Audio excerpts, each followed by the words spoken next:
तो अगर किसी इंडिविजुअल के चार्ट में 159 लॉर्ड अच्छे बैठे हैं तो आप कहिए आप में योग्यता की कोई कमी नहीं है, आप परमात्मा की कृपा से उन्नति की संभावनाएं बहुत अच्छी हैं। अब मान लीजिए किसी का चंद्रमा बैठा है लग्न में D1 में, ठीक है, और D9 में चंद्रमा का कोई कनेक्शन नहीं है फर्स्ट हाउस से, तो क्या फिर भी हम ये कहेंगे कि वो जो D1 का चंद्रमा था वो आपको अफेक्ट कर रहा है? क्योंकि अब तो स्टोरी चेंज हो गई है। जन्म कुंडली में अगर ग्रह वहां बैठा है तो छाप तो उसने बना दी है जी। नवांश उस छाप की गहराई बता रही है। काम के त्रिकोण को भी एक लेंस से अगर हम देखें एक जातक की कुंडली में तो क्या दर्शाता है वो? योग्यता 159 और योग्यता को प्रूव करने की ललक लालसा 3711। वाह।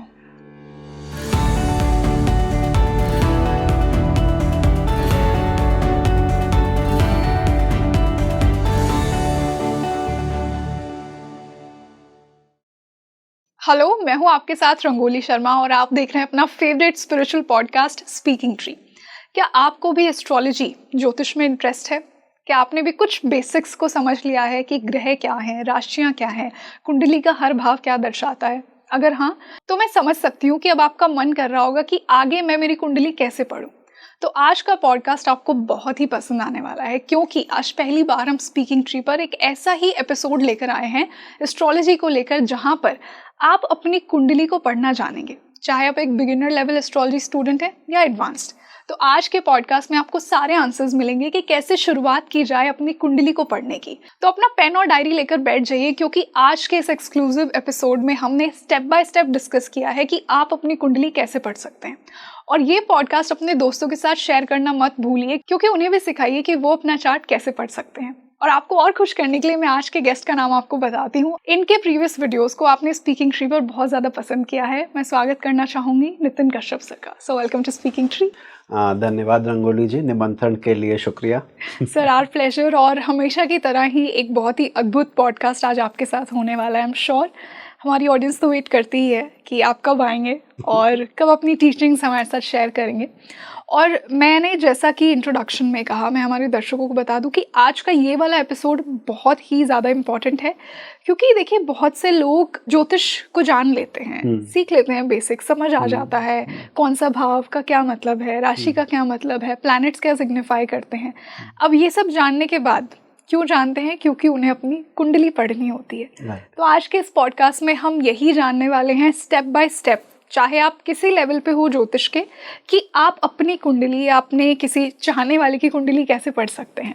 तो आज यहीं से शुरुआत होने वाली है। तो सर, हमें कहाँ से शुरू करना चाहिए? अगर मान लीजिए मुझे ही मेरी कुंडली पढ़नी है, किसी को भी ऑडियंस में अपनी डिटेल्स पता है, एक वेबसाइट पे डाल दिया उन्होंने, उनके सामने चार्ट्स खुल के आ गए, बट अब समझ नहीं आ रहा है, बॉक्सेस दिख रहे हैं, नंबर्स लिखे हैं, बट एनालाइज कैसे करूँ मैं कि क्या किसका क्या मतलब है? राइट। देखिए, प्रोसेस पर जाने से पहले कि कुंडली कैसे देखी जाती है, कुंडली क्यों देखनी चाहिए, देखने के बाद कहीं आप टेंशन में तो नहीं आ जाएंगे, ये ज़रूरी है जानना। कुंडली देखने का उद्देश्य ये होना चाहिए कि मैं अपने आप को जान पाऊँ। चार्ट ये इंडिकेट करता है कि आपका बेसिक नेचर कैसा है, बेसिक ट्रेट कैसा है। क्या वो ट्रेट आपकी सक्सेस में हेल्प करेंगे या वो ट्रेट आपको पतन की ओर लेके जाएंगे जी। ये कुंडली के माध्यम से देखा जा सकता है। जो भी व्यक्ति ज्योतिष सीखता है या कोशिश करता है, उसका पहला उद्देश्य ये नहीं होना चाहिए कि मुझे ज्योतिष से कमाना है, मुझे दूसरे की कुंडली देखनी है। पहला उद्देश्य ये होना चाहिए कि मैं अपने आप को जान सकूं। तो ये जो हम बातें थोड़ी स्पिरिचुअलिटी की तरफ जा रहे हैं, हम स्पिरिचुअल पाथ अपना रहे हैं, लेकिन बात ये बिल्कुल सही है कि अगर आपको अपनी पत्रिका भी ढंग से समझ में आ गई ना, आपका जीवन बदल जाएगा। तो कुंडली ज़रूर देखना चाहिए, सीखना चाहिए। और अब आपके उस सवाल पर आते हैं कि अगर देखना है तो कैसे देखें।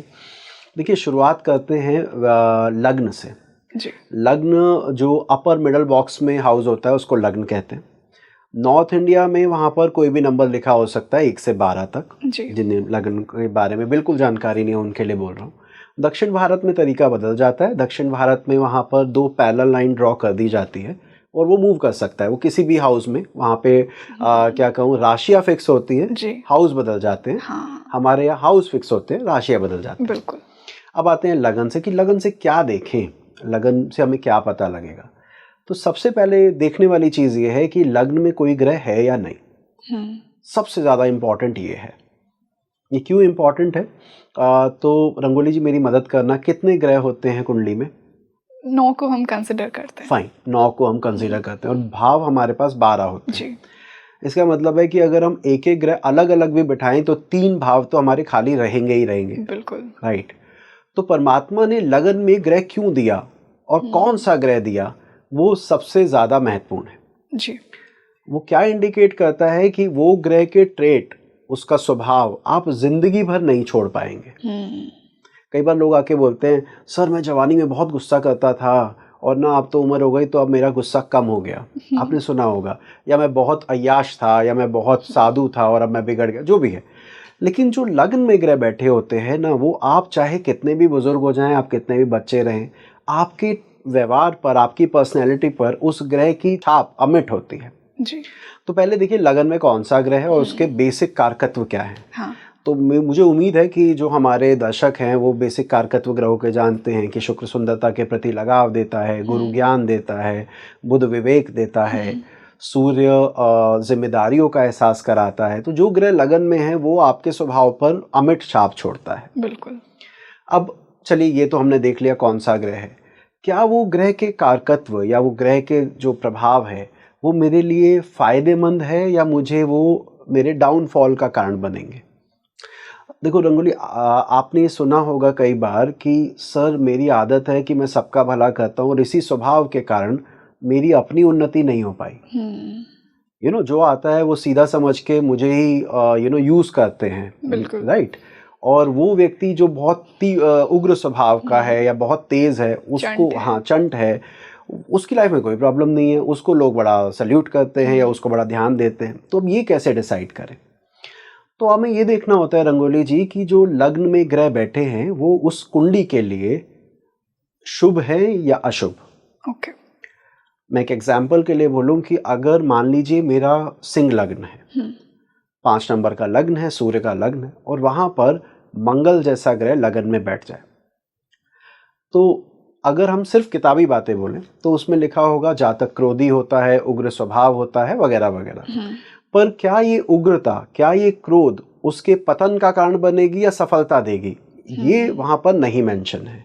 यहाँ पर आपका और मेरा विवेक काम करता है। जो ज्योतिष की किताब ने तो बोल दिया ये गुस्सेल होगा। अब ये गुस्सेल मेरे लिए लाभदायक है क्या?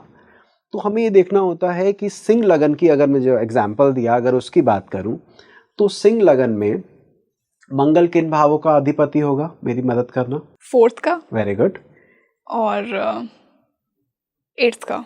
9th का। Sorry, first is in, okay हाँ 9th। फाइन। तो 4th हाउस का और 9th हाउस का। अब 9th भाग्य है, व्यक्ति का भाग्य स्थान का मालिक है मंगल। अगर वो लग्न में है और उसके ट्रेट आप में आते हैं तो आपकी ये उन्नति में सहायक होंगे। वो गुस्से का आप अच्छा इस्तेमाल कर पा रहे हो, लोग आपसे डरते हैं या आपका रुतबा बना रहेगा। लेकिन यही मंगल अगर कन्या लगन में बैठा हो, 6 नंबर का लगन और मंगल लगन में, शास्त्र अब भी यही कहेगा कि लगन में मंगल है, व्यक्ति क्रोधी होगा। अब हम कह रहे हैं मंगल कहाँ का अधिपति है, तो कन्या में मेरी मदद कीजिए, कहाँ का स्वामी होगा? 3rd का। Very good. और 8th का। Very good, too good. So 3rd house and 8th house, right. अब इन 2 भावों का अधिपति यदि मंगल है, जिसको नॉर्मली अच्छा नहीं माना जाता जातक की उन्नति में, अगर वो लग्न में है तो हम ये कहेंगे ये गुस्सा करेगा तो इसको नुकसान होगा, इसका क्रोध इसके पतन का कारण बनेगा। सिंह लगन वालों को कह रहे थे कि तुम्हारा क्रोध तुम्हारी उन्नति का कारण बनेगा या तुम्हारे रुतबे का कारण बनेगा। तो सेम ग्रह, सेम भाव, लेकिन फल अलग अलग। जी। तो लग्न में बैठा ग्रह इसलिए महत्वपूर्ण है, हमें ये देखना होता है कि इसको हम कभी जिंदगी में अपने से दूर नहीं कर पाएंगे, एक, और दूसरा वो ट्रेट आपके ऊपर हावी रहेगा। इसमें मैं एक और चीज जोड़ दूं, वो किसी ना किसी भाव का स्वामी होकर बैठा होगा, जैसा कि अभी आपने बताया। उस भाव से भी आपका संबंध जिंदगी भर का रहेगा। ओके। तो अगर कोई सिंह लगन वाला लगन में मंगल लिए बैठा है तो हम कहेंगे आप कहीं भी चले जाओ, भाग्य आपका साथ दे देता है। ठीक है, परेशानियां जैसी भी आए, दशा जो भी आए, गोचर जो भी हो, लेकिन ये ना आपको एक, वो कहते हैं ना, परमात्मा आपके साथ सदैव चलता है कि नहीं इसको रोक दो। क्योंकि 9th हाउस केवल भाग्य का नहीं, उसको दैव कृपा का भाव बोला जाता है। दैव बोलते हैं परमात्मा को। तो आपकी कृपा उस पर बनी रहेगी, आपको फील होगा कि यार मेरे साथ कोई एनर्जी है जो मुझे हमेशा बचा लेती है। 6 लोगों में से 5 को पकड़ के कोई ले गया लेकिन एक में बच गया, तो कहीं ना कहीं ऊपर वाला साथ दे रहा है, जी। तो वहां पर वो फीलिंग रहती है। हाँ। और उस रिश्ते से भी आप अपने आप को दूर नहीं कर पाते। मैं एक उदाहरण के लिए आपको बोलूं कि अगर मान लीजिए किसी का कुंभ लग्न हो और लगन में सूर्य बैठ जाए, ठीक है, सूर्य कुंभ लगन में, गिनती चालू हो गई है, हाँ यस, 7th हाउस का लॉर्ड 7th हाउस का स्वामी है। तो अब अगर वो 7th लॉर्ड होके लगन में बैठा है तो जातक चाहे या ना चाहे पर सप्तम भाव उसके दिमाग पर थ्रू आउट लाइफ हावी रहेगा। हाँ, पार्टनर की तरफ से, बिजनेस पार्टनर की तरफ से, लोगों से डील करते वक्त वो उनको हावी अपने ऊपर होने देगा।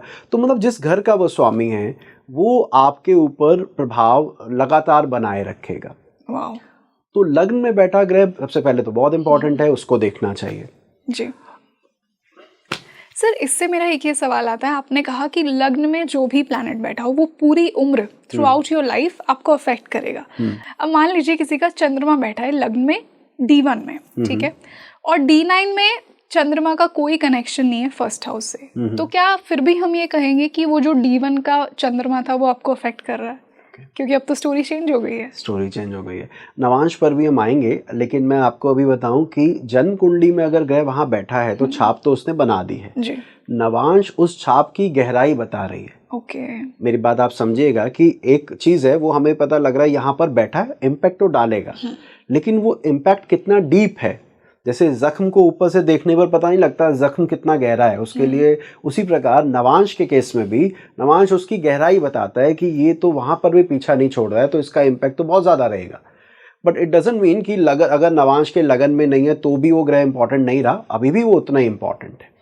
तो लगन में बैठा ग्रह तो इंपॉर्टेंट रहेगा थ्रू आउट लाइफ, इसको हम इस तरह देखते हैं। ओके सर, हमने काफ़ी प्लैनेट्स को डिस्कस किया फर्स्ट हाउस में। अब मान लीजिए, एंड आई एम श्योर कि बहुत से लोग अपनी कुंडली में बोलेंगे कि सर मेरे तो फर्स्ट हाउस में कोई प्लैनेट ही नहीं है तो उनके लिए क्या स्टोरी होगी फिर? ओके, उनके लिए इस तरह देखना चाहिए कि लग्नेश जिस राशि में गया, लगन लॉर्ड जिस राशि में गया और जिस भाव में गया, उसकी इंपॉर्टेंस उनकी लाइफ में थ्रू आउट लाइफ बनी रहेगी। मैं इसको जल्दी से कवर करता हूँ समझाने के लिए। आपने देखा होगा रंगोली, कई बार कहा जाता है कि सिंह लगन वाले लोग बहुत क्रोधी होते हैं, धनु लगन वाले बड़े समझदार होते हैं, लेकिन जब हमारे पास प्रैक्टिकली चार्ट आते हैं तो कई सिंह लगन वाले बड़े सटल, मतलब बहुत नम्र विनम्र भी होते हैं। तो इसका मतलब है ये बात पूरी तरह तो सत्य नहीं है कि हर सिंह लगन वाला क्रोधी ही होगा या गुस्सैल होगा जी। तो हमें करना क्या होता है, उस कुंडली में, जो भी कुंडली आप देख रहे हैं, देखिए लग्नेश किस राशि में बैठा है, और मैं बड़े कॉन्फिडेंस के साथ और अपने अनुभव के आधार पर आपको कहूंगा कि लग्न से ज्यादा ट्रेट, लग्न में जो साइन है उससे ज्यादा ट्रेट लग्नेश जिस साइन में गया है उसके आते हैं। ओके। तो अगर मान लीजिए मेरा लियो असेंडेंट है थोड़ी देर के लिए और मेरा लग्नेश वर्गो में बैठा है, कन्या राशि में बैठा है, तो मुझे लोग ज़्यादा इंटेलिजेंट समझेंगे। वर्गो के जो ट्रेट हैं कि यार ये अच्छी ऑब्जर्वेशन है, ये इसकी ग्रास्पिंग पावर अच्छी है, रादर देन कि मैं एग्रेसिव हूँ और मैं ब्लंट हूँ और मैं जो सिंह की ट्रेट है वो डाइल्यूट हो जाएंगे। ओके। तो लग्नेश जिस राशि में है उस पर फोकस कीजिए। अगर आपका लग्न खाली है तो, अगर लग्न भरा है तो पहले प्रायोरिटी दीजिए लग्न में बैठे ग्रह को, उसके बाद इस पर आए। तो सर आपके इस एक्सप्लेनेशन से मैंने एक चीज़ अचानक से कंक्लूड की कि प्लैनेट्स अपने ट्रेट्स थोड़े से शायद राशि के अकॉर्डिंग भी बदल लेते हैं। बिल्कुल, क्या कहना सही होगा? बिल्कुल सही होगा, 101%। जैसे सन को माना जाता है कि एरोगेंट होगा, यू नो, लेकिन सन वही अगर वर्गो में गया तो बहुत इंटेलिजेंट और कम्युनिकेटिव हो गया। हाँ, और शास्त्र पता है क्या कहता है रंगोली जी, कि सूर्य आपका नेम एंड फेम है। सूर्य जिस प्रकार की राशि में जाता है उस तरह की फील्ड में आपको नाम कमाने की संभावना और आपको उस फील्ड की वजह से जाना जाता है जी। इसका एक परफेक्ट एग्जांपल मैं आपको बताऊं, शाहरुख खान, अगर हम उनका चार्ट देखें तो उसमें सूर्य नीच का है, विराट कोहली की, ठीक है। ऐश्वर्या राय, उनकी कुंडली में भी सूर्य नीच का है, उसी लिब्रा में बैठा है। अब ये क्योंकि शुक्र की राशि में सूर्य गया है तो नेम एंड फेम का कारक वीनस रहेगा। मैं दोबारा समझाऊं, जैसे अभी हमने कहा था वर्गो में बैठा है तो प्लैनेट अपने ट्रेट चेंज कर देता है, वर्गो में गया तो हम कह रहे हैं कि आपकी प्रतिष्ठा, आपका नेम एंड फेम इस वजह से होगा क्योंकि आप में मरकरी वाले ट्रेट की वजह से होगा, आपको इंटेलिजेंट माना जाएगा। लेकिन अगर वही सूर्य तुला में चला जाता है तो आपके अपीयरेंस, आपका एग्रेशन, आपका मीडिया वाली लाइन, इसके लिए डेबिलिटेटेड सन बहुत फायदेमंद है, क्योंकि वो शुक्र के घर में गया है, तो शुक्र के कारण आपकी प्रतिष्ठा और आपका नेम एंड फेम के चांसेस हैं। तो फिर तो नीच का सूर्य इस फील्ड के लिए बिल्कुल बुरा नहीं है। हाँ, अगर कहा जाए तो बिल्कुल आप सही कह रहे हैं कि अगर इस फील्ड में है तो हम कहते हैं कि यहाँ पर आप उसकी नीचता छोड़ दीजिए, आप देखिए उस राशि के ट्रेट क्या है। और ये हम पढ़ाते हुए भी कई बार बोलते हैं कि हम ना उच्च नीच को इतना सर पर हावी कर लेते हैं, अरे ये ग्रह उच्च का है, ये ग्रह उच्च का है, और हम भूल जाते हैं कि उस ग्रह के नेचुरल ट्रेट, जो अभी आपने कहा था कि हर राशि में क्या ग्रह के ट्रेट बदल जाएंगे। हाँ। मैं आप ही से इस बारे में जानना चाहूँगा। एक तो सोचते हैं, वीनस अगर टॉरस में हुआ और वीनस अगर धनु में हुआ, जब वो टॉरस में होता है तो हम कहते हैं कि लक्ष्मी या पैसा, कालपुरुष की दूसरी राशि, वहाँ वीनस बैठा है तो it is good for finance, कि आप अच्छा कमा लेंगे, पैसा मटेरियलिस्टिक उसके लिए अच्छा माना गया। यही शुक्र जब धनु में जाता है तो हम कहते हैं शुक्र भी ज्ञान का कारक है और धनु भी ज्ञान की राशि है, तो ये लेवल ऑफ इंटेलिजेंस को बढ़ा देता है, वहां पर फाइनेंस नहीं आएगा। तो आपने जो कहा, हर ग्रह हर राशि में अपने रंग बदल देता है, या यूं कहे कि वहां के ट्रेट को ही जज्ब करता है, उसके रंग में ढल जाता है कहीं ना कहीं, इफ आई से। बिल्कुल। तो सर, अब हमने लग्न की बात की, और मान लीजिए आप मुझे पहली बार देख रहे हैं, मैं किसी को पहली बार देख रही हूँ, तो लग्न वो है जो फर्स्ट हाउस है, वो आपकी पर्सनैलिटी को दिखाता है कि how you appear to a person, जब वो आपको पहली बार देखते हैं। तो ये तो हमारी आउटर पर्सनैलिटी हो गई, जो हमने एक बनाया हुआ है, आउटर ऑरा। हाँ, अब हम इनर वर्ल्ड की बात करते हैं। हमारे मन और हमारी इच्छाएं हम कुंडली से कैसे देखेंगे? देखिए, चंद्रमा इंडिकेट करता है, चंद्रमा मनसो जातः, ये कहा जाता है, और कहते हैं कि मन को इंडिकेट करता है चंद्रमा। चंद्र राशि ये बताती है कि आप इस जीवन में चाहते क्या है, आपकी डिज़ायर क्या है जी। जब मैं डिज़ायर शब्द का इस्तेमाल करता हूँ तो देखिए, किसी के लिए डिज़ायर हो सकती है सक्सेस, किसी के लिए हो सकती है भोग, किसी के लिए हो सकती है आध्यात्म, तो ये अलग अलग हो जाता है। तो राशियों का बड़ा असर रहता है ये बताने में कि ये व्यक्ति जीवन से चाहता क्या है। और रंगोली जी, आपने सही कहा, लगन और चंद्रमा के बीच में, जो लग्न की राशि है और जो चंद्रमा जिस राशि में, उसके बीच में जितना सिंक होगी चीज़ें, तारतम्यता बनी रहेगी, उतना जीवन में उन्नति होने के योग बनते हैं। मतलब आपकी चंद्र राशि, एक एग्जाम्पल सिंह लगन का ही लेते हैं। सिंह लगन में लग्नेश बनता है सूर्य जी। उसी व्यक्ति की थोड़ी देर के लिए मान लेते हैं चंद्रमा धनु राशि में। ओके, ठीक है। अब हम कहेंगे गुरु इसका चंद्र राशि स्वामी है, चंद्र राशि का स्वामी गुरु है जी। और लगन का स्वामी सूर्य जी। अब अगर ये दोनों ग्रह साथ बैठे हैं तो हम कहेंगे इस व्यक्ति के जीवन में जो ये चाहता है वो अटेन कर पाएगा। ओके। क्योंकि जो अभी आपने कहा बाहरी आवरण, या यूं कहूं जो आपकी पर्सनैलिटी, आपकी ऑरा है, और जो आप डिजायर कर रहे हो, जो चाहते हो, उसके बीच में कनेक्शन है, they are sitting together in the same sign. तो अगर साथ बैठे हैं तो हम कहेंगे आपके में वो प्राप्त करने की योग्यता बढ़ जाती है। ओके। एक और बड़ी इंटरेस्टिंग चीज आपको बताता हूँ, लगन में यदि चंद्रमा बैठा हो तो हम कहेंगे इसकी राशि भी वही है, इसका लगन भी वही है। तो जब मैंने अपना पढ़ना स्टार्ट किया था तो मैं इसको बड़ा पॉजिटिव लेता था कि अरे वाह, ये तो दोनों एक ही हो गए, तो जैसा आवरण है मन भी वैसा ही होगा। लेकिन फलदीपिका एक क्लासिकल बुक है ज्योतिष की, उसमें लिखा है कि चंद्रमा यदि लग्न में हो तो व्यक्ति में मनोविकार या मानसिक रूप से स्ट्रेस के चांसेस बहुत ज़्यादा हाई हो जाते हैं। अगर किसी जातक की कुंडली में लगन में ही चंद्रमा बैठा है तो शास्त्र ने उसकी तारीफ नहीं कही, उसने बोला कि नहीं, ये व्यक्ति ना इतना ज़्यादा आइडियल हो जाएगा, इतना ज़्यादा आदर्शवादी हो जाएगा कि जो मैं सोच रहा हूँ वही सही है। आप एक बार सोचिएगा, नॉर्मली हम क्या करते हैं, कोई डिसीजन लेने से पहले एक बार मन से सोचते हैं कि यह करना चाहिए, क्या मज़ा आएगा कि नहीं, और फिर बुद्धि से सोचते हैं, विवेक कहता है कि नहीं करेगा तो नुकसान हो जाएगा, तो हम एक बीच का रास्ता निकालते हैं। लेकिन अगर लगन में ही चंद्रमा है तो जो सोच रहे हैं वही सही लगेगा, और अगर वही सही लगेगा तो दूसरा रास्ता, मतलब मैं दूसरा ऑप्शन देख ही नहीं रहा हूँ, मुझे पता है मैं जो कर रहा हूँ वही सही है। इस वजह से कहा गया कि लग्न में चंद्रमा होना नुकसानदायक होता है, फेवरेबल नहीं। ओके। सिर्फ 3 राशियों को इसमें छोड़ा गया है, एक वृषभ, एक कर्क और एक मेष। कहते हैं इन 3 राशियों में है तो फिर भी रीजनेबली गुड है, कोई इतनी दिक्कत नहीं है। लेकिन बाकी राशियों में लगन में चंद्रमा, उसकी तारीफ नहीं की गई। तो आपने जो बोला ना अभी कि मन, इच्छाएं, उधर आपकी ऑरा, हम कहते हैं इनमें जितना सामंजस्यता होगी, सिंक करेगा, उतनी ग्रोथ के चांसेस बढ़ जाते हैं। सर वही आई थिंक मून की ना बहुत ज़्यादा इंपॉर्टेंस है, क्योंकि मून हमारा मन है। हम बाहरी जो आवरण आपने बताया कि वो तो एक दिखाने के लिए है, मन तो हमारे मन की इच्छाएं ही हमसे कर्म करवाती हैं। और मैं मानती हूँ कि देखिए मून को इतनी इंपॉर्टेंस दी गई कि वैदिक के अकॉर्डिंग जब आप कहते हैं आपकी राशि क्या है, तो हम हमारी चंद्र राशि की बात करते हैं। जब हम बोलते हैं नक्षत्र क्या है, तो जिसमें मून है उसी की हम बात करते हैं। तो मून का बहुत बड़ा रोल है। तो हमने अब लग्न को जाना, हमने मून को जाना, अब सर थर्ड स्टेप क्या होना चाहिए अगर मुझे मेरी कुंडली को समझना है? बोलिए, आपने अभी जैसे चंद्र और लग्न की बात की, तो अगला जो स्टेप है वो है सूर्य। अब आपने बोला तो मैं आपको वहीं से चालू करता हूँ जितना आपने जैसे बताया।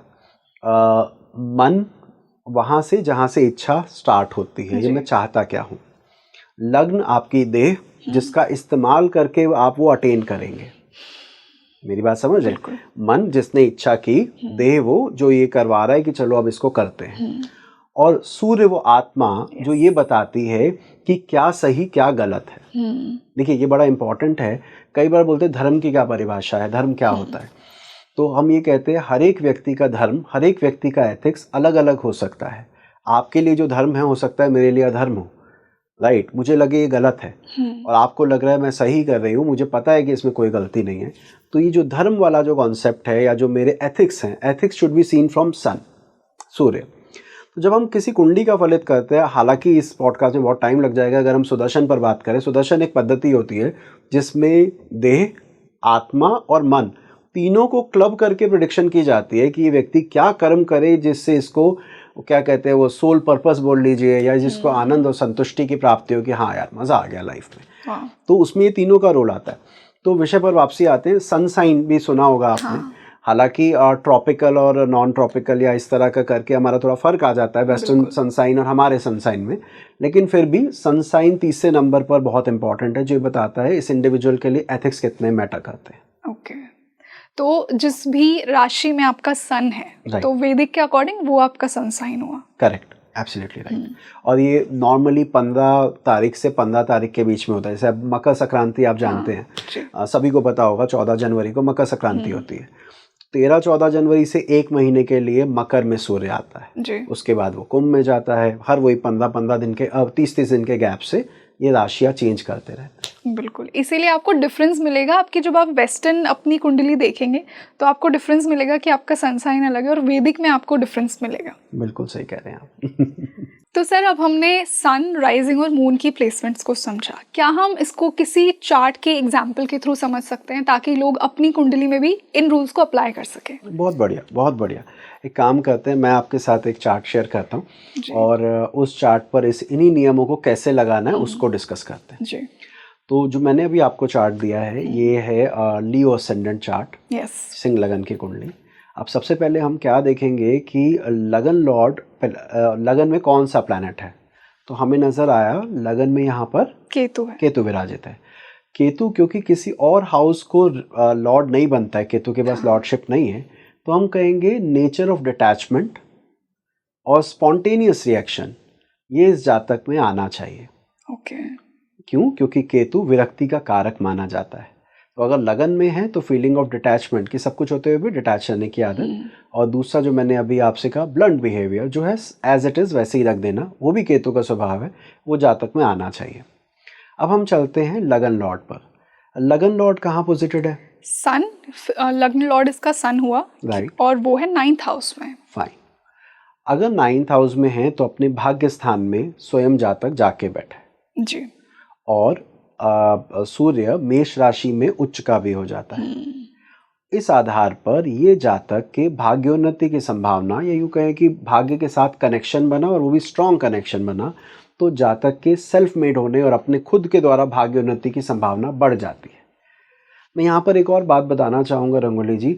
क्या होता है कि लगन लॉर्ड इन 9th हाउस और 9th लॉर्ड इन लग्न, मैंने देखा है बहुत सारे स्टूडेंट से जब मैं पूछता हूँ कि इसको कैसे देखते हो, तो दोनों के लिए सेम लाइन बोल देते हैं, जो कि गलत है। ओके। लगन लॉर्ड इन 9th हाउस का डिफरेंट मतलब है, और 9th लॉर्ड इन लग्न को बिल्कुल अलग तरीके से देखते हैं। तो जब लगन लॉर्ड 9th में गया तो हम कहेंगे जातक अपनी मेहनत से भाग्य उन्नति करेगा या अपने द्वारा इसके भाग्य की उन्नति होगी। एक, अब आते हैं मून साइन के साथ कनेक्ट करने की बात। मुझे बताइएगा देवी जी कि इसका मून साइन कौन सा है? स्कॉर्पियो में है, मून इज इन स्कॉर्पियो, मंगल के राशि में है। यस। सो लगन का स्वामी सूर्य हाँ, और चंद्र राशि का स्वामी मंगल। क्या कोई कनेक्शन है? क्या मंगल की कोई दृष्टि सूर्य तक जा रही है? मंगल की दृष्टि 4th। हाँ, तो मंगल की 4th एस्पेक्ट सूर्य पर जा रही है जी। या यूं कहूं कि लग्नेश एंड मून साइन लॉर्ड ये कनेक्टेड है। इसका मतलब है जो ये जातक जीवन में चाहेगा उसकी प्राप्ति की संभावनाएं प्रबल हैं। जो आपने रूल बताया था सन और मून का कनेक्शन। हाँ, लग्नेश एंड मून का कनेक्शन होना। क्या इसमें मून साइन लॉर्ड जो कि मंगल बना वो लगन को भी देख रहा है? हाँ, 8th दृष्टि से। Very good. तो इसका मतलब है मून साइन लॉर्ड का कनेक्शन लग्नेश से भी है और मेरे लगन से भी है। तो यहाँ पर ग्रोथ के चांसेस, लाइफ में जो चाहते हो उसके मिलने की संभावना बढ़ जाती है जी। अच्छा, इसमें एक और चीज जोड़िएगा, लग्नेश यहाँ पर उच्च का है जी। आप मुझे बताइए कि चंद्र राशि का जो स्वामी है जो कि मंगल बना वृश्चिक राशि की वजह से, वो किस स्थिति में है? वो भी एग्जॉल्टेड है, मकर राशि में बैठा है। बहुत बढ़िया। तो जब हम कहते हैं ना लगन कुंडली और चंद्र कुंडली को साथ में देखो, इस बच्चे की कुंडली में लग्नेश और चंद्र राशि का स्वामी दोनों ही एग्जॉल्टेड हैं, तो अगेन ये उन्नति के लिए बहुत अच्छा माना जाएगा। एक और छोटी सी बात, क्योंकि अभी चार्ट डिस्कशन चल रहा है, सूर्य की राशि कौन सी है? सूर्य किस राशि में है? सूर्य एरीज में है। वेरी गुड, मेष में है। yes. उसका स्वामी भी मंगल हुआ जी। आप कहेंगे वो मंगल भी उच्च का है, अभी आपने कहा। तो इस कुंडली में जातक का लग्नेश उच्च का, चंद्र राशि का स्वामी उच्च का, सूर्य राशि का स्वामी उच्च का, और उनके बीच कनेक्शन भी है। कनेक्शन कैसे? मंगल ने लग्नेश को देखा जो कि सन था जी। मंगल ने लगन को देखा, चंद्र राशि का स्वामी मंगल, सूर्य राशि का स्वामी मंगल। तो इस आधार पर हम कहेंगे इस जातक के उन्नति की संभावना, जो ये डिजायर करता है, जो चाहता है लाइफ में, वो मिलने की संभावना बहुत ज्यादा है। तो ये जातक अपने जीवन में खुद की मेहनत से, अपने हार्डवर्क से, मेहनत से, जातक एक चार्टर्ड अकाउंटेंट का चार्ट है ये, और उसने सेल्फ एफर्ट से स्ट्रगल करते हुए अपनी जगह बनाई है। सर, एक मेरा डाउट है इस चार्ट के बाद, एंड आई एम श्योर कि ऑडियंस का भी होगा। हमने चंद्र राशि के लॉर्ड की बात की जो कि मार्स था, और वो एग्जॉल्टेड था, बट हमने ये नहीं देखा कि चंद्र कौन सी राशि में है, चंद्रमा, विच इज नीच का हो रहा है, वो डेबिलिटेट हो रहा है, तो हमने उस पर क्यों नहीं बात की? ओके, बहुत अच्छा पॉइंट है। देखिए, चंद्रमा के लिए कहा जाता है कि चंद्रमा किसी को शत्रु नहीं मानता, है ना? यानी कि जिस भी राशि में जाएगा वो उस राशि को नुकसान नहीं पहुंचाएगा, वो उस राशि के ट्रेट लेता है। आप इसको ऐसे समझिएगा कि बाकी ग्रह अलग अलग राशियों में मित्रता शत्रुता के आधार पर वहाँ काम खराब करने का भी काम करते हैं, इस घर को भी डिस्टर्ब किया जाए, पर मून क्योंकि वो किसी को शत्रु नहीं मानता, तो वहाँ पर वो किसी को नुकसान नहीं देता। जो आपने बात कही कि चंद्रमा के नीच होने का फल क्या होगा, मैं कहूँगा इस पत्रिका में 12वें का स्वामी नीच का है। तो अगर मैं द्वादश भाव संबंधित, 12th हाउस संबंधित कोई अगर मुझे प्रेडिक्शन देनी हो, तब मैं कहूँगा अरे वो तो डेबिलिटेटेड है, वो नीच का है। ठीक है। और दूसरा एक और बड़ी अच्छी बात आपसे शेयर करूँ, अगर नीच चंद्रमा अनुराधा में हो तो आप उसे नीच ना माने। ओके। अभी हम नक्षत्रों के बारे में बात इतनी नहीं की है, लेकिन फिर भी मैं बताता हूँ कि हमारे दिमाग में जो इमेज बनी होती है ना कि सो एंड सो राशि में ग्रह नीच हो गया तो खराब होता है, उस राशि में 3 नक्षत्र पड़ते हैं, हर राशि में 3 नक्षत्र होते हैं, तो एक ना एक नक्षत्र ऐसा भी होता है जहाँ पर जाकर उसको बल मिलता है। तो यहाँ पर अनुराधा के चंद्रमा के लिए शास्त्रों ने भूरी भूरी प्रशंसा की है कि बड़ा अच्छा स्वभाव होता है, मृदु नेचर होता है, जैलप अच्छे से करते हैं, बुद्धिमान होते हैं। तो यहाँ पर नीच चंद्रमा के ट्रेट अप्लाई नहीं होंगे, 12th हाउस के लिए होंगे। अगर कोई फॉरेन ट्रैवल ये करे या उससे संबंधित चीज़ें पूछे तो हम कहेंगे उसको। ओके, वाह। तो सर, अब हमने बहुत ही डिटेल में एक एग्जाम्पल के साथ जो आपने सन मून राइजिंग की बात की थी उसको एक चार्ट के साथ भी डिस्कस कर लिया, और आप भी मुझे कमेंट सेक्शन में बताइए कि आपने खुद की कुंडली को इस तरीके से पढ़ा तो आपको क्या रिजल्ट्स मिले, क्या आप रिलेट कर पाए सन मून राइजिंग से। अब हम थोड़ा और आगे बढ़ते हैं। सर, मान लीजिए मैंने सन मून राइजिंग देख लिया है, अब और क्या मैं देख सकती हूँ मेरी कुंडली के बारे में जो कि मुझे बहुत हेल्प करेगा खुद को जानने में? Okay, great. त्रिकोण भाव 159 हाउसेस, जी। ये तीनों भाव को कहा जाता है कि ये आपकी योग्यता को प्रदर्शित करते हैं। आप इसको ऐसे समझिए, आप किन योग्यताओं के साथ पैदा हुए हैं वो अगर हमें देखनी हो तो 159 को देखो। और ये भी कहा जाता है कि 159 के फल में हम लेश मात्र भी वृद्धि या कमी नहीं कर सकते। मतलब आप अपने पिता को नहीं बदल सकते, आप संतान में तो यही संतान होनी चाहिए और ऐसी ही होनी चाहिए, उसको भी नहीं बदल सकते। 159 के लिए कहा जाता है पितृ कृपा का है। पितृ मतलब आपके फोरफादर से जो आपके डीएनए में चलता आ रहा है, इनबिल्ट है। तो 159 हाउसेस बहुत इंपॉर्टेंट हो जाते हैं ये बताने के लिए कि क्या आप में कैपेबिलिटी है कुछ करने की। आप इसको ऐसे भी समझिएगा, नवम तो चलिए भाग्य है, भाग्य साथ देगा तो आप क्या कहते हैं वो कम योग्यता वाला व्यक्ति, मुहावरा मुझे अभी याद नहीं आ रहा है, तो कम योग्यता वाला व्यक्ति भी राजा बन जाता है। हाँ। या उसको पोटेंशियल मिल जाता है, वो बन जाता है। पंचम भाव दर्शाता है आपके बुद्धि और विवेक को जी। आप कितना समझ पा रहे हैं, कितना समझा पा रहे हैं। तो अगर किसी इंडिविजुअल के चार्ट में 159 लॉर्ड अच्छे बैठे हैं तो आप कहिए आप में योग्यता की कोई कमी नहीं है, आप परमात्मा की कृपा से उन्नति की संभावनाएं बहुत अच्छी हैं। तो 159 को जरूर देखना चाहिए। ओके, मतलब धर्म त्रिकोण की हमने बात की। अरे वाह, बहुत अच्छी बात आपने धर्म बोल दिया तो अब धर्म त्रिकोण पर बात करते हैं। देखिए, आपके एथिक्स, आपकी वैल्यूज, आपके घर का कल्चर, हमारा जो धर्म है वो कौन डिसाइड करता है। 90% केसेस में जिस तरह की फैमिली, जिस तरह के कल्चर में आप पैदा होते हैं वो डिसाइड करता है कि आपके एथिक्स आपको क्या कहते हैं। ठीक है, तो यही 159 है। आपके दादा, आपके पिता, आपके पुत्र, सब हम 159 से ही देखते हैं। तो जो आपने कहा धर्म त्रिकोण, बिल्कुल सही बात है, ये धर्म त्रिकोण देखना जरूरी है। बिल्कुल सर, इसी से धर्म त्रिकोण के बाद आपको क्या लगता है, क्या हमें अर्थ त्रिकोण की बात करनी चाहिए अगर हमारी कुंडली देख रहे हैं? जैसा आपने कहा कि अर्थ के बिना तो काम बन नहीं सकता। संसाधन तो हर व्यक्ति को चाहिए।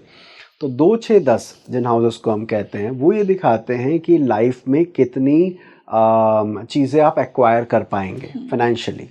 ठीक है, अगर 2, 6, 10 भाव में संबंध हैं या ये बली हैं तो हम ये कहते हैं आर्थिक रूप से ये उन्नति का सूचक है जी। एक यहाँ पर और इम्पॉर्टेंट चीज़ आपको बताऊं, सेकंड लॉर्ड अगर 6th में हो, सेकंड लॉर्ड इन 6th, हाँ okay. तो नॉर्मली क्या होता है, अरे छठा घर तो बुरा घर है, छठे भाव में चला गया, दिक्कत हो सकती है, परेशानी आ सकती है। पर शास्त्र ऐसा नहीं कहता। शास्त्र कहते हैं कि second lord in 6th house, अर्थ त्रिकोणा लॉर्ड पोजिटेड इन अनदर अर्थ त्रिकोणा should give you ample amount of resources. मतलब पैसे के लिहाज से तो ये अच्छा है। ठीक है, ये परिवार में बाकी जगह स्ट्रेस दे सकता है, लेकिन अर्थ के लिए जो अभी आपने बात की 2, 6, 10 पर फोकस करें और ये देखें कि ये व्यक्ति जीवन में कितना कमा पाएगा या कितना रिसोर्सेज इकट्ठे कर पाएगा। रंगोली जी, एक और बात, ऐसा कौन सा ग्रह है जो 2, 6, 10 में से किसी एक भाव में बैठकर बाकी दोनों भावों को इन्फ्लुएंस कर सकता है? Sir, I think Jupiter. Right, Jupiter. So देखिए, हैविंग जुपिटर इन 2, 6, 10 ये अश्योर करता है कि ये जातक जिस परिवार में पैदा हुआ है, जितने संसाधनों के साथ पैदा हुआ है, उससे ज़्यादा करके जाएगा। ठीक है, अगर किसी के 10वें घर में बृहस्पति है या दूसरे घर में बृहस्पति है या छठे भाव में बृहस्पति है, आप कह सकते हैं कि जो आपके पिता ने आपको संसाधन दिए, कई लोग होते हैं ना परिवार में, आपने देखा होगा बाप दादा का बहुत पैसा मिल गया लेकिन उसके बाद जब वो गए तो उन्होंने वो सब उड़ा दिया और वापसी वो पीछे आ गए। ये पीछे नहीं जाने वाले हैं, ये तो यहाँ से वृद्धि ही करेंगे। तो 2, 6, 10 से संबंध बनाने वाला बृहस्पति भी है और राहु भी है। राहु भी आपको पता है 159, एक उसके पास भी 59 एस्पेक्ट है। तो अगर राहु भी बैठेगा तो दोनों अर्थ त्रिकोण को इन्फ्लुएंस करेगा। तो वहां पर हम ये बोलते हैं कि फंड मैनेजमेंट, पैसे को लेकर जो लेन देन है वो थोड़ा क्लियर रखना। कई बार क्या होता है रंगोली जी कि इंडिविजुअल आपसे मान लीजिए मेरी एक्सपेक्टेशन है कि सर्टेन अमाउंट मुझे पे करेंगे, तो थोड़ी देर के लिए मान लेते हैं, आप कुछ और अमाउंट सोच के बैठे हुए हैं और उसी बेसिस पर हमने काम कर दिया। काम करने के बाद जब वो आए तो लगा ये क्या दे दिया, ये तो बहुत कम है या ये तो बहुत ज़्यादा है, जो भी है। तो यहाँ पर क्लैरिटी होना बहुत ज़रूरी है। अगर किसी के भी 2, 6, 10 में राहु है तो हम कहते हैं फाइनेंशियल ट्रांजैक्शन में एकदम क्लियर होना चाहिए, भाई मुझे ये चाहिए, ये इतने की बात हुई है तो ये मुझे मिलना चाहिए। तो राहु वहाँ पर ये रोल प्ले करता है। ओके सर, धर्म और अर्थ की बात की, अब काम के त्रिकोण पर भी आते हैं। तो काम के त्रिकोण को भी एक लेंस से अगर हम देखें एक जातक की कुंडली में, तो क्या दर्शाता है वो? देखिए 3-7-11 काम त्रिकोण कहलाते हैं। जैसे आपने कहा काम इच्छाओं का भाव है। थोड़ी देर पहले आपने कहा था चंद्रमा भी इच्छाएं इंडिकेट करता है। देखिए योग्यता 1-5-9 और योग्यता को प्रूव करने की ललक लालसा 3-7-11। वाह। अगर 3-7-11 में बल है तो हम कहेंगे ये जातक चाहता है कुछ करना, ये प्रूव करना चाहता है, ये दिखाना चाहता है लोगों को। तो 159 और 3711 दोनों इंपॉर्टेंट हैं। अब मैं इसको दोबारा समझाता हूँ। सपोज किसी का 159 बहुत स्ट्रांग है, हम कहेंगे यार आप में कैपेबिलिटी बहुत है, आप योग्य बहुत है। लेकिन 3-7-11 कमज़ोर है तो हम बोलेंगे योग्यता होने के बावजूद ये बंदा कुछ करना नहीं चाहता। कई बार बहुत अच्छे सिंगर हम देखते हैं जो कभी किसी शो में नहीं आए, कुछ नहीं आए, मोहल्ले में लोग उन्हें जानते हैं कि यार इसकी आवाज़ बड़ी अच्छी है, जाता तो पता नहीं क्या कर लेता, लेकिन वो गया ही नहीं जी। वो गया इसलिए नहीं क्योंकि उसकी इच्छा नहीं है। तो 3-7-11 को हम नॉर्मल भाषा में ना काम को केवल वासना और शारीरिक वासना से जोड़ लेते हैं, जो बिल्कुल गलत है। यहाँ पर वासना है चाह, इच्छा, डिज़ायर, कुछ करना है, कुछ प्रूव करना है। तो 159 स्ट्रांग हो, 3711 वीक हो तो पोटेंशियल के बाद भी सक्सेसफुल ना होना या अंडररेटेड रह जाना, एक जो अंग्रेजी का शब्द है वो हम देखते हैं। अब उल्टा करते हैं, 159 वीक हो और 3711 बली हो तो क्या होना चाहिए? सोचो जरा। कि इच्छाएं तो होंगी बट उन्हें वो नहीं कर पाएंगे। इच्छाएं तो होंगी पर उनमें योग्यता नहीं है। हाँ, तो आप सोच तो रहे हो मुझे ये करना है, ये करना है, भाई करने के लिए कैपेबिलिटी है। आप बड़ी बड़ी बातें तो बहुत कर लेते हैं कि मैं बड़ा होके पायलट बनूंगा, मैं बड़ा होके आईएएस अफसर बनने के लिए या वो ब्यूरोक्रेट बनने के लिए आप में पोटेंशियल है क्या? तो 159 पोटेंशियल और 3711 उसका एग्जीक्यूशन। जी। मैं क्लास में कई बार पढ़ाते हुए बोलता हूँ शिव और शक्ति, ये हमने सुने हैं आप, तो कहते हैं बिना शक्ति के शिव शव समान है। हाँ। उसी प्रकार से बिना 3-7-11 के शिव शव समान है, यानी पोटेंशियल होने के बावजूद आप नहीं कर रहे हो क्योंकि आपकी इच्छा नहीं है। तो 3711 इंपॉर्टेंट है लाइफ में ग्रो करने के लिए। इसमें एक और इम्पॉर्टेंट चीज हो जाती है, जो सबसे लास्ट में हाउस आता है ना, 3711 में लास्ट में 11 आता है, वो आपकी रिफाइन इच्छाएं हैं। इसको समझिएगा, बहुत इंपॉर्टेंट है। थर्ड हाउस उस बच्चे की जिद की तरह, बाल हट की तरह, मुझे चाहिए, किसी भी तरह चाहिए, मुझे चाहिए वाला जो एटीट्यूड नहीं होता कि जिसमें आप सोच ही नहीं रहे हो, कैसे भी दो मुझे दो। 7th में आ जाते हैं तो इंडिविजुअल, ये जो हम कहते हैं सप्तम भाव बीवी का है, जीवन साथी का है, सामने वाले व्यक्ति का है, तो हम कहते हैं कि वहाँ पर आपकी जो इच्छाएं होती है वो पार्टनर की होती है, मेरी लाइफ में कोई हो। 11वें में क्या हो जाता है, जो मैंने किया उसकी ख्याति हो, लोग उसे जाने, उसकी इच्छा होती है। तो 11वां घर है नेम एंड फेम का, along with 10th house. Third house है रिजिडिटी का, कि मुझे चाहिए तो बस चाहिए, किसी भी तरह लाओ लेकिन मुझे करना है। तो वो ये तीनों में अंतर आ जाता है। तो 3-7-11 इंपॉर्टेंट है लाइफ में ग्रो करने के लिए। वाह सर, इसी से लास्ट त्रिकोण पर आते हैं, मोक्ष का त्रिकोण। उसके बारे में आप क्या कहना चाहेंगे? अच्छा, कुछ लोग कहते हैं मोक्ष का त्रिकोण है, मैं अग्री भी करूंगा, लेकिन अगर मैं आपसे पूछूं कि वाहन के लिए कौन सा घर देखते हैं? 4th। ओके। घर में सुंदरता और मतलब मन की सुख शांति के लिए भी 4th। हाँ। अच्छा, 12वां घर भोग के लिए देखते हैं आप, ऐसा आपने सुना होगा। तो ये डिसाइड कर पाना कि ये मोक्ष भाव है या भोग भाव, पहले तो हमें ये निर्धारित करना होता है। मेरा कहने का मतलब ये है, आपने सुना होगा शुक्र 12वें घर में बड़ा अच्छा है। हाँ, एक्सॉल्टेड। हाँ, 12वीं राशि में एक्सॉल्टेड और 12वें भाव में भी कहते हैं कि भोग के प्रति रुचि बढ़ाता है। गुरु केतु 12वें भाव में हो तो कुछ सुना है आपने या? हाँ, सुना है कि इतना पॉजिटिव प्लेसमेंट नहीं होता क्योंकि लॉस का भाव होता है ना 12वां भाव, तो वहाँ पे इतने ज्ञानी प्लैनेट्स आ गए। देखिए शास्त्र ये कहता है कि गुरु केतु अगर द्वादश में है, 4, 8, 12 भाव में है, तो व्यक्ति को मोक्ष मिल जाता है, मुक्ति हो जाती है उसकी। जो आपने कहा वो भी सही है कि ज्ञानी ग्रह वहाँ आ गया तो उसका ज्ञान का अहम टूट जाता है। बृहस्पति ज्ञान का कारक है, सब जानते हैं, लेकिन जिसके पास ज्ञान हो कि मुझे आता है, उसमें दंभ की भावना भी बढ़ जाती है। जब उसके साथ केतु बैठता है जो कि डिटैचमेंट का कारक है, वो भी 4, 8, 12 में, तो हम कहते हैं इसकी मैं छूट जाएगी तो ये मुक्त हो जाएगा। तो मैं बताना क्या चाह रहा हूँ, 12th हाउस में वीनस भी अच्छा है, 4th हाउस में वीनस बहुत अच्छा है, दिग्बली हो जाता है। इवन इन 8th हाउस, जिसके बारे में हम कहते हैं अरे अष्टम में चला गया, अष्टम में चला गया, कोई भी क्लासिकल बुक आप पढ़ें उसमें अष्टम भाव में बैठे शुक्र के बारे में नेगेटिव नहीं लिखा है। ये हमारी अपनी, हमने कुछ अपने दिमाग में बना लिया कि अरे अष्टम में क्या खराब है। बोला जाता है कि ज़मीन का स्वामी होगा, शुक्र अष्टम भाव में अच्छा माना जाता है, ज़मीन का स्वामी होगा, अपने घर, अपने पैसे वाला होगा, वगैरह वगैरह।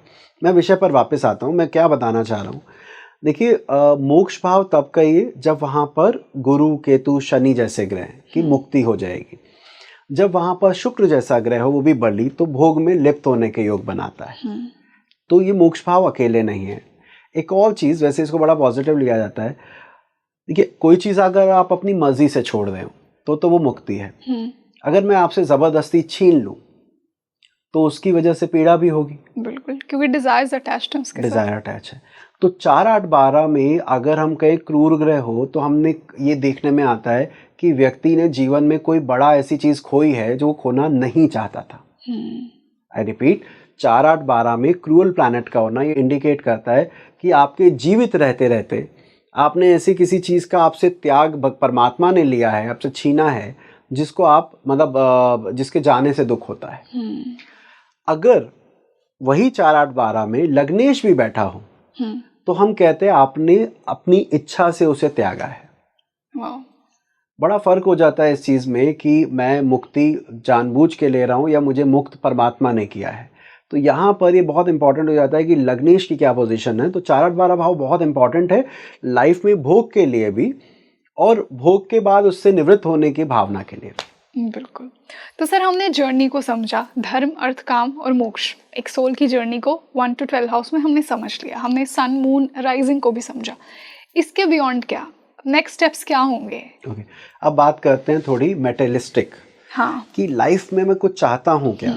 देखिए, केंद्र भाव 1, 4, 7, 10 कहा जाता है कि ये बली होने पर जीवन में आपकी प्राप्तियां बढ़ जाती हैं, आप चीज़ों को अटेन कर पाते हैं। इसको इस तरह से समझिएगा, आपके पिता ने आपकी माँ को अटेन किया मतलब आपकी लाइफ में लेकर आए। आप अपने जीवन साथी को अटेन करते हैं, लेकर आते हैं। तो जो लेकर आना है, जिसको हम कहते हैं इन्वॉल्व करना है अपनी लाइफ में, वो 1, 4, 7, 10 है। 4, 7, 10 स्पेसिफिकली। तो अगर किसी व्यक्ति का 4, 7, 10 बली है तो हम कहते हैं, 2 बातें कहते हैं हम। पहली बात ये कहते हैं कि इसने जीवन में जो इसको योग्यता मिली उसकी वजह से उन्नति प्राप्त की। एक बड़ा इंटरेस्टिंग बात आपको बता दो, पंचम भाव से हम एजुकेशन देखते हैं, आपको आइडिया होगा, पता ही है। पंचम भाव बली होना ये दिखाता है कि आपकी मेंटल एबिलिटी, मेधा अच्छी है, पर ये कंफर्म नहीं करता कि जो आपकी मेधा अच्छी है उसकी वजह से डिग्री भी आप ले पाएंगे कि नहीं। 4th हाउस इंडिकेट करता है कि आप उसे डिग्री में, सर्टिफिकेशन में कन्वर्ट कर पाए या नहीं। जैसे कई बार आपने देखा होगा हाईली इंटेलिजेंट लोग इतने क्वालिफाइड नहीं होते, और कई बार उल्टा होता है, बहुत ज़्यादा उनका आपको लग नहीं रहा होता है IQ है, लेकिन पता लगता है हमने डबल MA की है, हमने मास्टर किया, हमने डॉक्टरेट किया है, अरे ये कैसे कर गया, इसमें लगता तो है नहीं। तो 4th हाउस इंडिकेट करता है आपने जो उसको डिग्री में कन्वर्ट किया, ठीक है। तो 4, 7, 10 अगर बली हैं तो लाइफ में ये ग्रोथ को इंडिकेट करता है। दूसरा, if you have multiple planet in 4, 7, 10 तो ये भी इंडिकेट करता है कि आपने घाट घाट का पानी पिया है। मतलब आपने जीवन में सब कुछ देखा है, अच्छा बुरा ये वो, मतलब आप, एक होता ना कि मेरी लाइफ बड़ी प्लेन निकल गई, प्लेन मतलब सेम ऑफिस में जाता था, वही 4 लोगों से बात की, घर आ गया, ऐसा नहीं होने वाला है आपके साथ। आपको तो पूरे लाइफ में मज़े आएंगे, वो रोलर कोस्टर राइड की तरह आप कहोगे कभी मैं हाई था कभी लो था, सब होगा। तो 4, 7, 10 में प्लैनेट होना, मल्टीपल प्लैनेट होना लाइफ को रंगीन कर देता है, Rangoli ji. Yes, the metaphor. Sir, आपने कहा कि घाट घाट का पानी पिया है, तो क्या ये कहना भी सही होगा कि 4, 7, 10 में अगर मल्टीपल प्लैनेट्स हैं तो हमारी सोल बहुत एक्सपीरियंस्ड है, हमने मल्टीपल लाइफ टाइम्स का एक्सपीरियंस किया है, not just this life. Agree, totally agree with you कि हम बहुत कुछ लिखवा के लाए थे, या कुछ तो बड़े अलग अलग इंप्रेशन हमने देखे थे, तो वो 4, 7, 10 का एक एडवांटेज रहता है जो अभी आपने कहा। एडिंग टू इट, बहुत सारे हमारे स्टूडेंट जानते भी होंगे, या आपके दर्शक भी जो हैं जानते ही हैं कि 1, 4, 7, 10 को केंद्र कहते हैं, और इनसे अगर हम एक एक घर पीछे चले जाएं तो उनको ना शास्त्र में एक संज्ञा दी गई है, आपोक्लेम। ओके, ठीक है। जैसे लगन से 12th हाउस है 12वां घर, यस 4th हाउस से 12th है 3rd हाउस, यस, और सप्तम से है छठा। ऐसे गिनेंगे तो 3, 6, 9, 12 भाव को अपोक्लिम कहते हैं।